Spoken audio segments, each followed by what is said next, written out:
பழைய இரும்பு கடிக்கு வந்தாச்சு. இந்த ஃபேன் ஒன்று எங்கள் வீட்டில் இருக்க பழைய யூபிஎஸ் போயிட்டுருந்துச்சி. அதை ட்ரான்ஸ்ஃபார்மர் இது போட்டு இந்த ஃபேனை அதுக்கு பதிலாக எடுத்துக்கிட்டேன்.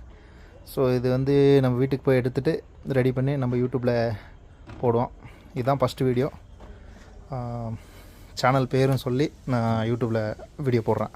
ஓகே, இப்போ நீங்கள் இது பார்த்தாவே தெரியும். நான் வந்து வீட்டுக்கு எடுத்துகிட்டு வந்து சார்ஜ் போட்டேன். லைட் எரியுது, ஃபேனும் ஓடுது. பட் ஆனால் சார்ஜ் போகிற இண்டிகேஷன் நமக்கு எரியுறதில்லை. பட் நம்ம எதுவும் கழட்டி பார்ப்போம். அதுக்காக நான் ஸ்டார் திருப்புளியை எடுத்துக்கிட்டேன். ஸோ அதை நான் கழட்டி உங்களுக்கு வீடியோ போடுறேன். இப்போ நீங்கள் பார்த்தாலே தெரியும், இந்த எல்லாத்தையும் ரிமூவ் பண்ணியாச்சு. பட் ஏன் வந்து நான் ரிமூவ் பண்ணது வீடியோ போடலைன்னா ரொம்ப டைம் எடுக்கிறதுனால நான் வீடியோ எடுக்கலை. இதுதான் பேட்ரி. ஸோ இந்த போர்டு நம்ம கழட்டியாச்சு. ஸோ இதுதான் அதோட மெயின் போர்டு. ஸோ இதை நம்ம ஐபியை ஊற்றி க்ளீன் பண்ண போகிறோம். இது வீட்டில் ஏதாவது பழைய கோல்கேட் ப்ரஷ் இருந்தால் ஐபி இதை ஊற்றி க்ளீன் பண்ணணும். ஸோ அதை நான் உங்களுக்கு காமிக்கிறேன். இப்போ பார்த்திங்கன்னா ஒரு வேலையை நம்ம இதை ஃபிட்டிங் பண்ணி ரெடி பண்ணிட்டோம்.